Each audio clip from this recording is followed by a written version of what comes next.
গুরুত্বপূর্ণ সাংবাদিক সম্মেলনে আপনাদেরকে স্বাগত জানাচ্ছি। কয়েকটি বিষয়বস্তু নিয়ে ছিল আমাদের সাংবাদিক সম্মেলন। প্রদেশ কংগ্রেস মাননীয় সভাপতি আমাকে বলেছেন যে সাংবাদিক সম্মেলনটা করার জন্য উনি আমার সঙ্গে থাকবেন এবং উনি নিশ্চয়ই নানা প্রশ্নের উত্তর আপনাদের দেবেন। আপনারা জানেন, রাজ্যে সরকারি অ্যাসেসমেন্ট অনুসারে প্রায় 14,247 কোটি টাকার ক্ষয়ক্ষতি হয়েছে বলে সরকারিভাবে আমাদেরকে জানানো হয়েছে। 4 তারিখ আমাদের অ্যাসেম্বলি শুরু হয়। মুখ্যমন্ত্রী 4 তারিখ দিল্লিতে যান। 5 তারিখ বিকেলবেলা 4টে নাগাদ উনি আসেন। সেদিন প্রায় 9টা সাড়ে 9টা অব্দি আমাদের অ্যাসেম্বলি চলে। পরের দিন 11টার সময় অ্যাসেম্বলি হয়, অর্থাৎ কোনো এই 5 এবং 6 মধ্যে কোনো ধরনের ক্যাবিনেট মিটিং অনুষ্ঠিত হয়নি। মুখ্যমন্ত্রী শেষের দিনে 564 কোটি টাকার একটা প্যাকেজ বন্যা এবং ধসের কারণে উনি ঘোষণা করেছেন। অর্থাৎ পুরো কাউন্সিল অফ মিনিস্টার্সকে অ্যাভয়েড করে এই 564 কোটি টাকার উনি ঘোষণা দিয়েছেন, যেটা মারাত্মক অনিয়ম এবং বেআইনি। আমাদের টাকা, বাজেটের টাকা কোন খাতে কি খরচা হবে না হবে সেটা আপনারা জানেন। অ্যাসেম্বলিতে সেগুলো পাশ করানো হয়। এখন টাকা যদি কোথাও ডাইভার্ট করতে হয় কোনো খাত থেকে, কোনো হেড অফ অ্যাকাউন্ট থেকে, অতি অবশ্যই কাউন্সিল অফ মিনিস্টার্সের মঞ্জুরি অত্যন্ত জরুরি হয়। সেই জায়গায় আমি মহাকরণে খোঁজ নিয়ে দেখেছি যে 5 তারিখ উনি যখন ফিরে এলেন, তারপরে এবং 6 তারিখ বিধানসভা আরম্ভ হওয়ার আগে কোনো ধরনের ক্যাবিনেট মিটিং ছিল না। কাজেই কাউন্সিল অফ মিনিস্টার্সকে অ্যাভয়েড করে যখন আমি যেদিন উনি এলেন 5 তারিখ, যখন আমি বললাম যে আপনি গেছেন, আমরা ভেবেছিলাম বন্যা এবং ধসে ক্ষতিগ্রস্তদের সাহায্যের প্যাকেজ সেন্ট্রাল গভর্নমেন্ট থেকে ঘোষণা করা হবে, কিন্তু আমরা দেখলাম আশ্চর্যের সাথে আপনি যারা উগ্রবাদ থেকে স্বাভাবিক জীবনে যারা ফিরে আসার জন্য সংকল্প নিয়েছেন তাদের জন্য 250 কোটি টাকার একটা প্যাকেজ আপনি ঘোষণা করলেন। এই কথাটা বলার তড়িঘড়ির পর উনি মুখ্য সচিবকে নিয়ে, কারণ উনি কাউন্সিল অফ মিনিস্টার্সদের অ্যাভয়েড করা কি কারণ আমি জানি না, কাউন্সিল অফ মিনিস্টার্সকে অ্যাভয়েড করে চিফ সেক্রেটারির অ্যাডভাইস অনুসারে উনি এই কাজটি করলেন। এটা আমি মনে করি শুধু বেআইনি নয়, কাউন্সিল অফ মিনিস্টার যারাই রয়েছেন বিন্দু মাত্র যদি আত্মসম্মান বোধ থেকে থাকে, আমার জানা নেই তারা প্রশ্ন করেছেন কিনা। আমার অনুরোধ থাকবে মুখ্যমন্ত্রীর কাছে সবাই একযোগে গিয়ে কৈফিয়ত তলব করা যে কেন কাউন্সিল অফ মিনিস্টার্সকে বাইপাস করে এই ধরনের একটা সিদ্ধান্ত ওনাকে নিতে হবে। এখন 564 কোটি টাকা ঘোষণা উনি করেছেন। এই মুহূর্তে আমাদের প্রাথমিক ভাবে যেটা দরকার, আমাদের ক্ষতিগ্রস্ত পরিবারদের কাছে টাকা ক্যাশ চলে যাওয়া। এই যে 564 কোটি টাকা উনি ঘোষণা করলেন, এর মধ্যে থেকে পাওয়ার ডিপার্টমেন্ট 100 কোটি টাকা, পিডব্লিউডি ডিপার্টমেন্ট 200 কোটি টাকা, মানে 300 কোটি টাকা শুধু ইনফ্রাস্ট্রাকচার, বিল্ডিং, রাস্তা বিভিন্ন জায়গায় ক্ষত হয়েছে।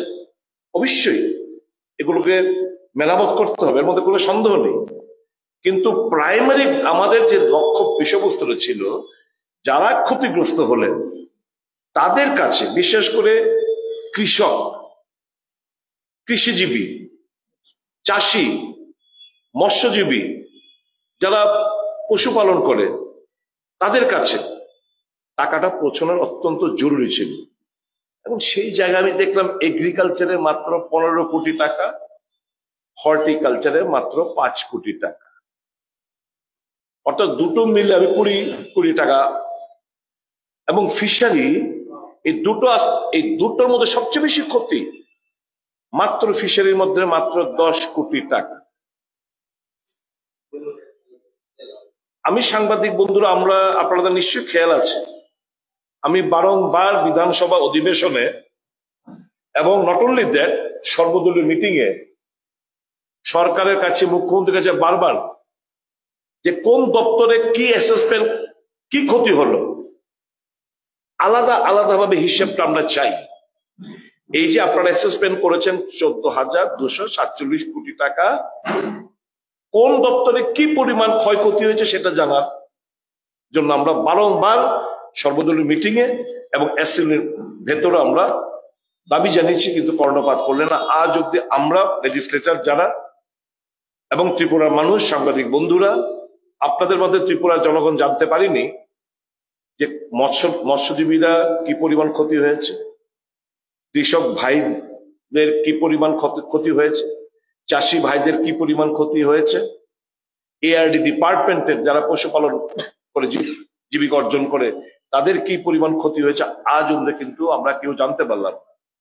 কাজে এই যে প্যাকেজের পর 564 কোটি প্যাকেজের মধ্যে যে সমস্ত ডিস্ট্রিবিউশন করা হয়েছে, এটা আমি বলবো জনগণের কোনো কাজে লাগবে না। এটা যে ব্যাপক ক্ষয়ক্ষতি হয়েছে, ছিটে ফুটে টাকাও পাবে না। ডাবল ইঞ্জিন সরকারের কাছে আমার প্রশ্ন,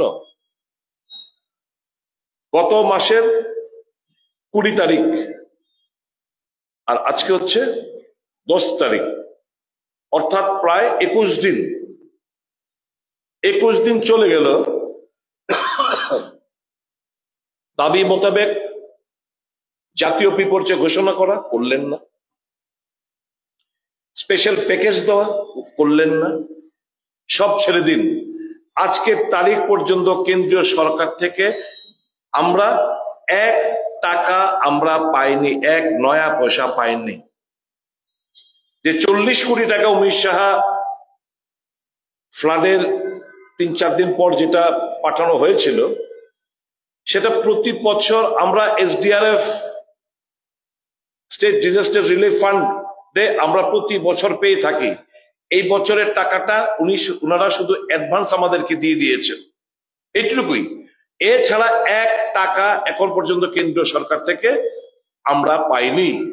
কাজে এই লজ্জাস্কর ঘটনাটা ঢাকতেই মুখ্যমন্ত্রী তড়িঘড়ি করে বেআইনি ভাবে এরকম একটা ঘোষণা দিলেন ক্যাবিনেটকে ডিঙ্গিয়ে। আমরা কি দেখলাম? অ্যাসেম্বলিতে মুখ্যমন্ত্রী 250 কোটি টাকার, যারা স্বাভাবিক জীবনযাপনে ফিরে আসবে তাদের জন্য, তাদের পুনর্বাসনের জন্য উনি ঘোষণা দিয়েছেন। আমার আজকে জিজ্ঞেস, যারা উগ্রবাদের দ্বারা যে হাজার হাজার মানুষ ডিসপ্লেস, ঘর বাড়ি ছেড়ে এখনো অন্যত্র জীবনযাপন করছে নোম্যাডের মতো, বিভিন্ন শিবিরে রয়েছেন এখনো, তাদের জন্য তো কোনো প্যাকেজ ঘোষণা করতে দেখলাম না। কাটা তারের বেড়া দেওয়ার প্রেক্ষিতে যে সমস্ত হাজার হাজার পরিবার ক্ষতিগ্রস্ত হলেন, যাদের জোতের জমি, বাড়ি ঘর কাটা তারের ওপারে পড়েছে, তাদের প্যাকেজের ব্যাপারে তো 1 টাকা খরচা করতে, 1 টাকা আদায় করে আনার জন্য কেন্দ্রীয় সরকার থেকে আমরা দেখলাম না, না বর্তমান সরকার না আগেকার সরকার।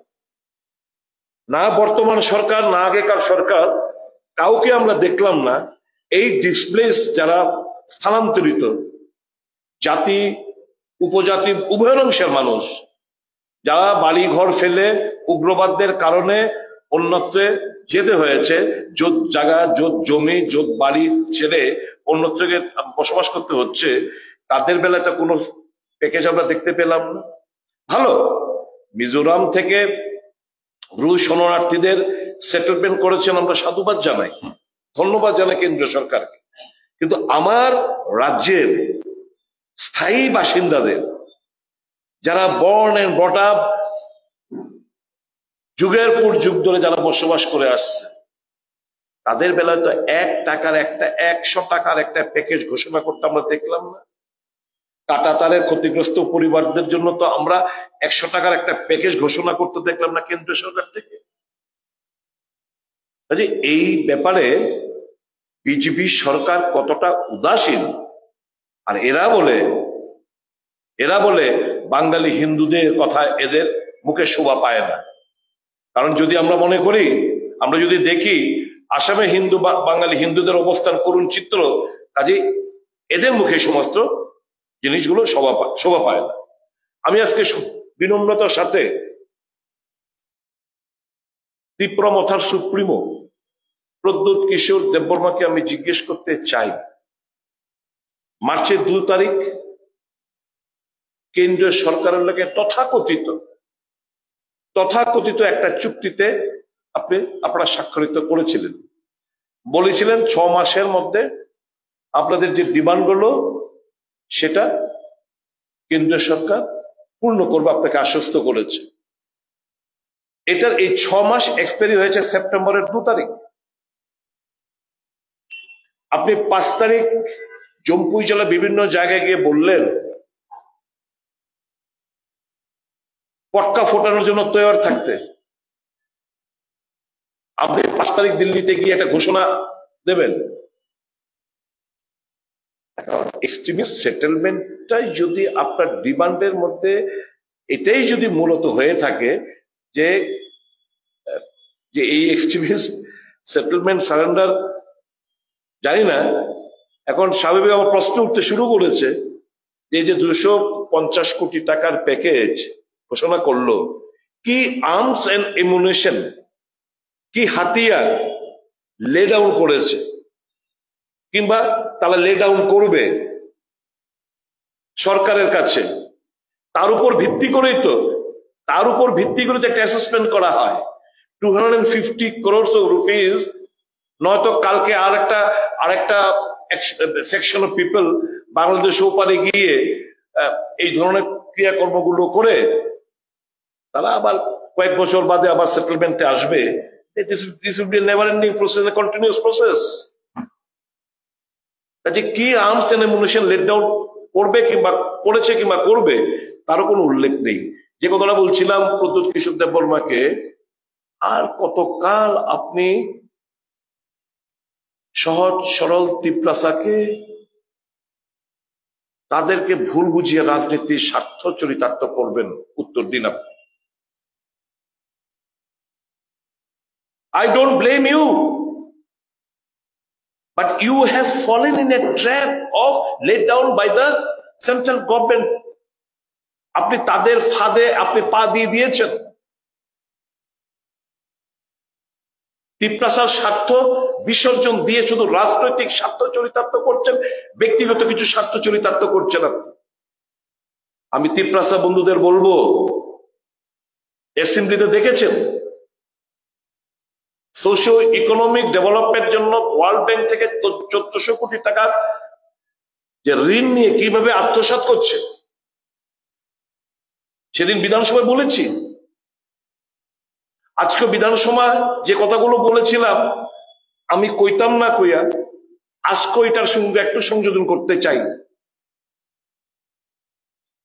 আমি জিজ্ঞেস করতাম না যে প্রাক্তন যে ডক্টর, স্বর্গীয় ডাক্তার ইলালোদের বাড়িটা 7 কোটি টাকা দিয়ে আপনি যে কিনেছেন ওইটার চাবি আমি চাবো না যে ওইখানে গিয়ে আমি একটু বসবাস করুন। আমি বিকাশ দেববর্মার কাছে আমি ওই বাড়ির চাবি আমি চাইবো না। এটা হচ্ছে new addition to what have stated in the floor of the house. মুখ্যমন্ত্রী কি উত্তর দেবে? আপাত মস্তক করাপশনে জর্জরিত এই সরকার। মুখ্যমন্ত্রীর গোচরে আনার পরেও যদি উনি অ্যাকশন না নেন, তারপর আমাকে উনি ভালো লোক, ভদ্রলোক আমাকে বলতে হবে? এরকমই। এবং কি দুর্বলতা এই ওএসডির প্রতি। আপনাদের আমি একটা করাপশন, এই যে কথা বললাম করাপশন, একটা নমুনা পেশ করছি শুধু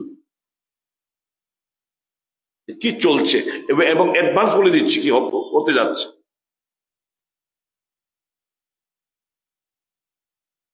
সুনামরা থেকে বিলোনিয়া বরপাথারি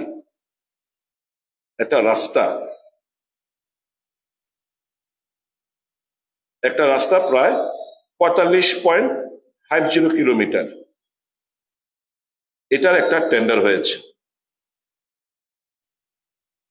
আনতে ভুলে গেলাম। এটা প্রায়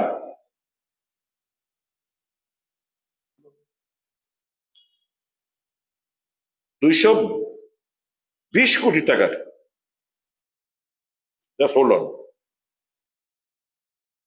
কত রে? 219 কোটি। 219 কোটি টাকার একটা রাস্তার কাজ।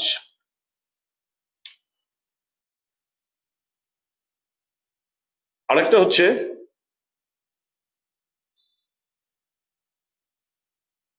দুশো bedded MCH, maternal and child health,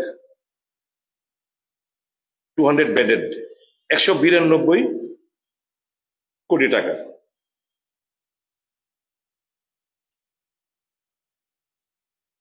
dental college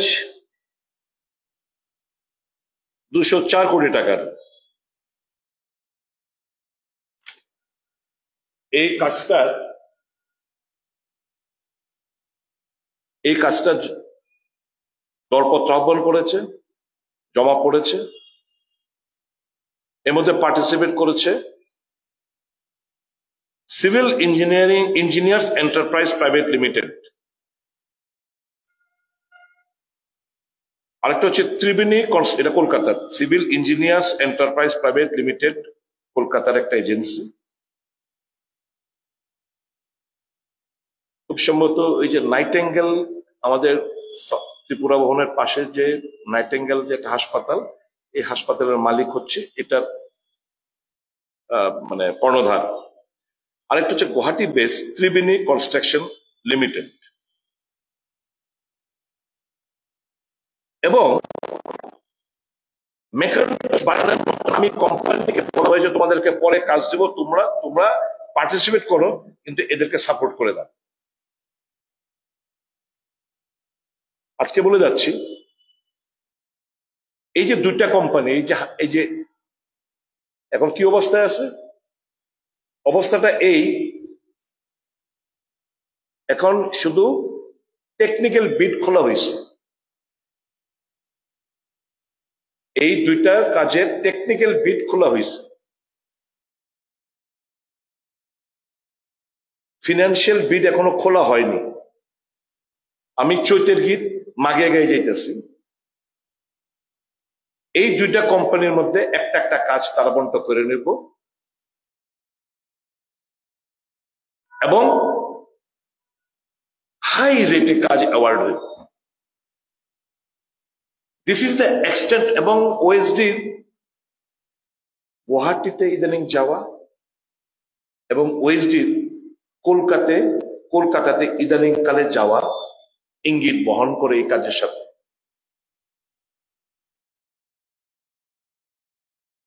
এবং দেখবেন, মিলিয়ে নেবেন, এই দুটো কোম্পানি ম্যাকেন্টোশ বার্ন কাজ পাবে না। এই দুটো কোম্পানি, এবং আমি জানি কি হয়েছে না হয়েছে। ওই যে পার্সেন্টেজের কথা অ্যাসেম্বলিতে উল্লেখ করেছিল, that percentage has already been taken. মুখ্যমন্ত্রীর দৃষ্টি আকর্ষণ করে বলছি, still if you don't act, এরপরও যদি আপনি সঠিকভাবে তার কোনো অ্যাকশন না নেন এবং এই ওএসডি কে এখান থেকে উৎখাত না করেন, I will personally go to the union. আমি চেষ্টা করব প্রধানমন্ত্রীর সঙ্গে দেখা করা, আমি চেষ্টা করব হোম মিনিস্টারের সঙ্গে দেখা করা, এবং I will officially lodge a complaint. I'll ask the president to write a letter, and I too will write a letter citing all these gross anomalies. আমার রাজ্যের টাকা দেখলেন তো, এই রাস্তা বলেন, এই হাসপাতালগুলো বলেন, সব বাইরের কোম্পানি লুটপাট করে নিয়ে যাচ্ছে। আমার রাজ্যের সিপিডব্লিউডি কন্ট্রাক্টরসরা এলিজিবল, তাদেরকে বলা হয়েছে no one should participate. How? কারণ সুবিধা কি, খবরটি আউট হয়ে যায়। বাইরের কোম্পানি হইলে একটু চাপা থাকবো, চাপা পাইছেন নি, এখন চাপা রয়েছে নি। আর এইরকম ভাবে ন্যাক্কারজনক ভাবে করাপশনকে মদত দিতেছে, ওর আমাদের বলতে হইব ভালো মানুষ, সৎ মানুষ, ভদ্রলোক।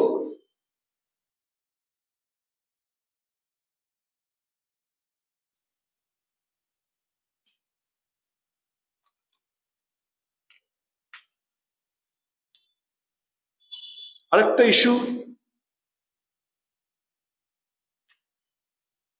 সারা রাজ্যে একটা ললেসনেস এর একটা খবরের কাগজ, সোশ্যাল মিডিয়া দেখলেই খুন, জখম, রাহাজানি, সাংবাদিক পেটানো, বাড়ি ঘরে নিরীহ মানুষের বাড়ি ঘরে পেটানো। এই তো গত পরশুদিন আপনাদের মধ্যে 4 জনকে বেধড়ক মারধর করা হয়েছে জিবি আশপাশ এলাকায়। ত্রিপুরা প্রদেশ কংগ্রেস গভীরভাবে আমরা নিন্দা জানাচ্ছি, ধিক্কার জানাচ্ছি, এবং এরাই হচ্ছে ভারতীয় জনতা পার্টির অ্যাসেট, হীরার টুকরো। যে রাজ্যের মধ্যে সাংবাদিক মায়েরা, বোনেরা তারা সুরক্ষিত না, সেই জায়গায় আম জনসাধারণ কি অবস্থা ভালো করে বুঝতে পারছে। জিআরবিটি নিয়ে একটাই প্রশ্ন আমাদের আজকে, গতকালকেও আমাদের যুব কংগ্রেস ভাইয়েরা, বন্ধুরা আন্দোলন সংগঠিত করেছেন, ডাইরেক্টরের সঙ্গে কথাবার্তা বলেছেন, যে এর মধ্যে ডিমান্ডটা এই করেছে যে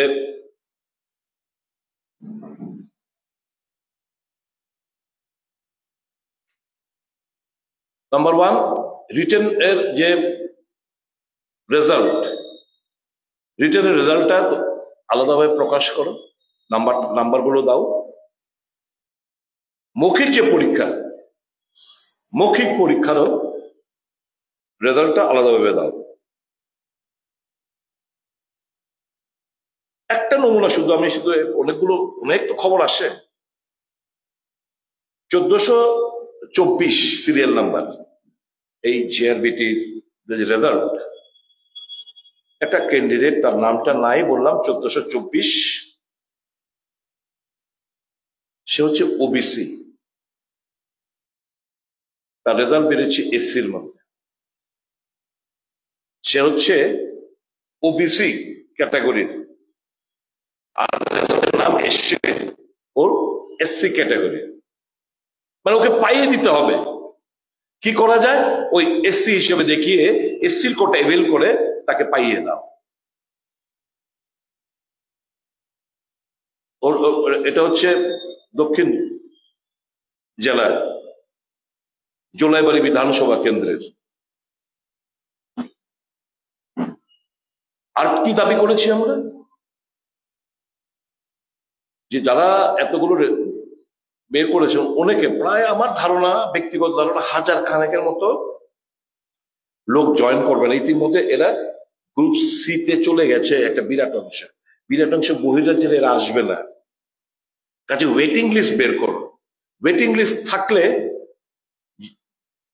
লেটার অফ অ্যাপয়েন্টমেন্ট শেষ দিন যখন জমা দেবে তখন বেরিয়ে আসবে এতজন জমা পড়েনি, তারপরে তোমরা নেক্সট সিরিয়াল থেকে শুরু করে তোমরা তাদেরকে সুযোগ করে দাও। আরে কারা পেল? এই রাজ্যের ছেলে মেয়েরাই তো পেল। সবাই তো তাকিয়ে থাকে একটা বুক ভরা আশা নিয়ে যে হয়তোবা দীর্ঘ প্রতীক্ষার পর একটা ভালো খবর কিছু আসবে। আমি সরকারের কাছে অ্যাসেম্বলিতে বলেছি, আমার যুবক কংগ্রেসের এরা আন্দোলনে সংগঠিত করছে, আজকেও প্রদেশ কংগ্রেসের ভবন থেকে আমরা জোরালো দাবি জানাচ্ছি এই ওয়েটিং লিস্ট বার করার জন্য। আরেকটা খুব সেন্সিটিভ, এর বেশি আমাকে আপনারা কিছু জানার চেষ্টা করবেন অবশ্যই। না, আমরা তো একটা সেন্সিটিভ একটা বিষয়বস্তু নিয়ে একটা চিঠি মাননীয় প্রদেশ কংগ্রেস সভাপতি আজকে মুখ্যমন্ত্রীকে লিখেছেন, আমি আপনাদের পড়ে শোনাচ্ছি। তো বিষয়বস্তুটা এর মধ্যে আপনারা বুঝে যাবেন। মাননীয় মুখ্যমন্ত্রী মহাশয়, আশা করি ভালো আছেন। একটি বিষয় নিয়ে আপনার দৃষ্টি আকর্ষণ করছি। বিষয়টি অত্যন্ত গুরুত্বপূর্ণ। দয়া করে আমার এই বার্তাটি পড়বেন। আশা করি আপনার ব্যক্তিগত ইমেজ এবং দলের ভাবমূর্তি তাতে অক্ষুণ্ণ হবে না।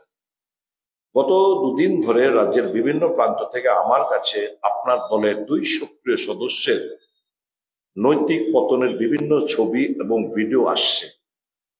বিষয়টি খুবই লজ্জাজনক। আপনি শুনে আহত হবেন যে দুজনের সম্পর্কে অভিযোগ না, আপনি শুনে আহত হবেন যে দুজনের সম্পর্কে অভিযোগ তাদের মধ্যে একজন ধলাই জেলার সভাধিপতি এবং আরেকজন সালামা পঞ্চায়েত সমিতির চেয়ারপারসন। পাবলিক ফিগার হিসেবে দুজনকে কোনোভাবেই মেনে নেওয়া যায় না। যে দায়িত্ব তাদের কাছে অর্পিত হয়েছে দলের তরফে তা প্রতিপালন করার কোনো অধিকার তাদের দুজনের নেই। আমার অনুরোধ যে বা যারা ওই দুজনের চারিত্রিক দিকটির ভিডিও করে ছবি তুলে নানা দিকে দিয়ে দিচ্ছে তাদের বিরুদ্ধে কড়া ব্যবস্থা গ্রহণ করুন। কি ছবি বা ভিডিও তা আপনাকে পাঠাতে রুচিতে বাঁধছে, আপনি ব্যক্তিগতভাবে চাইলে না হয় দেখানো যাবে। আগামী 48 ঘন্টা সময় যথেষ্ট, এর মধ্যেই আপনাকে ব্যবস্থা নিতে হবে। না হলে আমরা দলীয়ভাবে যা করা করব। ধন্যবাদ আনতে Ashis Kumar Shah. They have lost all moral rights. যখন কৈতুর বাজার এবং দুর্গানগরের জায়গায় বাড়িঘর দাউ দাউ করে জ্বলছিল, লুটপাট চলছিল অবাধে, তখন ভারতীয় জনতা পার্টির অফিসে বসে সব চিন্তাবিদরা বসে তারা সিলেকশন করলেন কে চেয়ারপারসন হবে, কে জেলা সভাধিপতি হবে, কে প্রধান হবে, কে উপপ্রধান হবে, কে পঞ্চায়েত সমিতির চেয়ারপারসন হবে। এর মধ্যে এক মার্ডার কেসের আসামে যে 3-4 মাস জেল খেটে বেরিয়েছে তাকেও করা হয়েছে পঞ্চায়েত সমিতির চেয়ারপারসন। এখানে দুজনের কথা উল্লেখ করলাম, খুব নোংরার ছবি আজকে আশিস বাবুর কাছে ঘুরে ঘুরে এসছে। আমার বক্তব্য হচ্ছে এরা মহিলা, তাদেরকে নিয়ে এরকম ভাবে এক্সপ্লয়টেশন,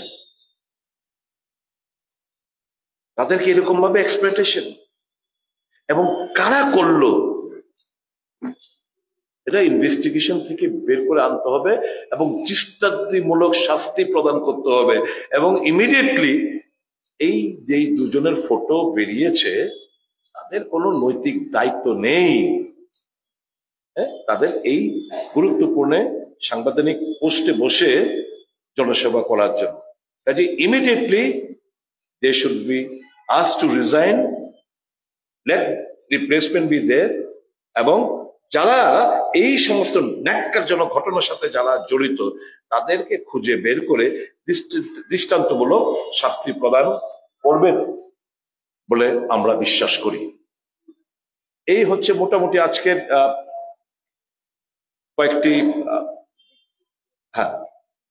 কয়েকটি বিষয়বস্তু ব্যাপারে। এখন আমি অনুরোধ করব মাননীয় সভাপতি উনি আপনাদেরকে অ্যাড্রেস করবেন। সাংবাদিক বন্ধুদের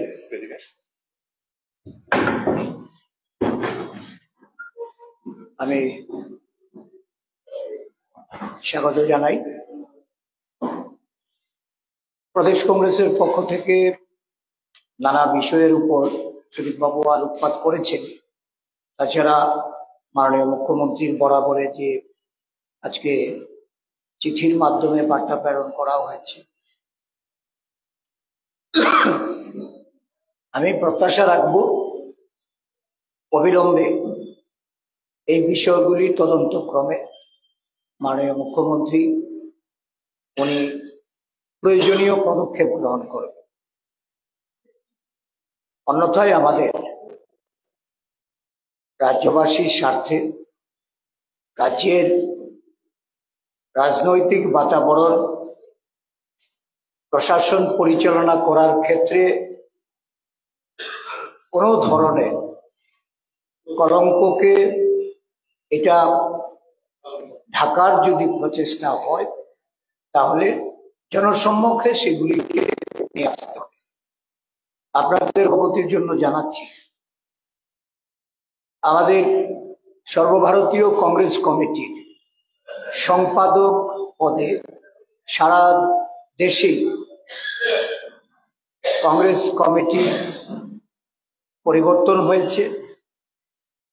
আমাদের রাজ্যে যিনি নতুনভাবে দায়িত্বভার গ্রহণ করেছেন সেক্রেটারি ইনচার্জ রূপে ক্রিস্টোফার তিলক, উনি তামিলনাড়ু থেকে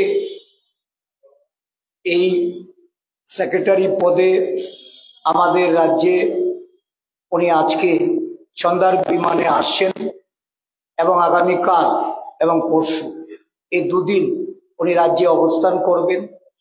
সংগঠনের বিভিন্ন পর্যায়ে উনি সমস্ত নেতৃবৃন্দদের সঙ্গে মিলিত হবেন। প্রদেশ কংগ্রেস কমিটি, আমাদের বিভিন্ন শাখার সংগঠন, আমাদের বিভাগ সেলগুলির নেতৃত্বের সঙ্গে উনি আলোচনা করবেন এবং প্রদেশ কংগ্রেসের পক্ষ থেকে যে বিভিন্ন কর্মসূচি আমরা হাতে নিয়েছি সেগুলি সম্পর্কেও বিস্তারিতভাবে উনি এই দুদিন সমস্ত বিষয়ে আলোচনা ক্রমে আবার পরবর্তী পর্যায়ে উনি আপনাদের মুখাপেক্ষি হবেন। তো উনি আগামীকাল প্রদেশ কংগ্রেসের সভায় থাকবেন, আজকে সন্ধ্যার বিমানে আগরতলায় এসে পৌঁছচ্ছেন।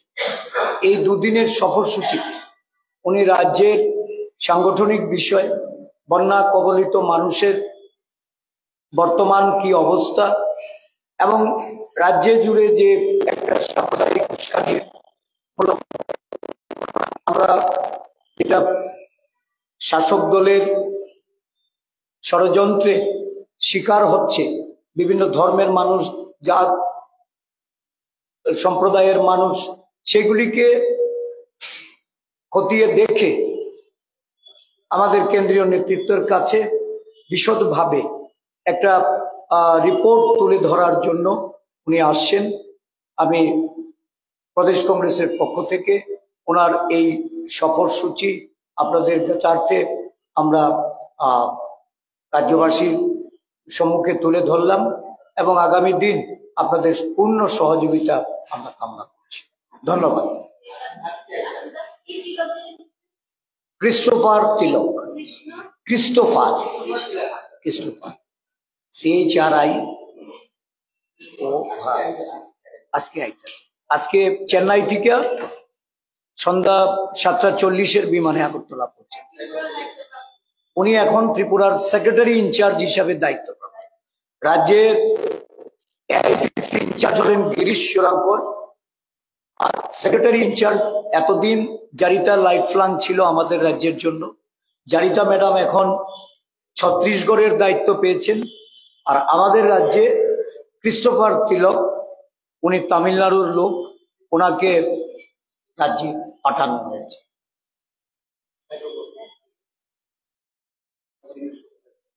দুই দিনে 13 তারিখে উনি ইম্ফল যাবেন।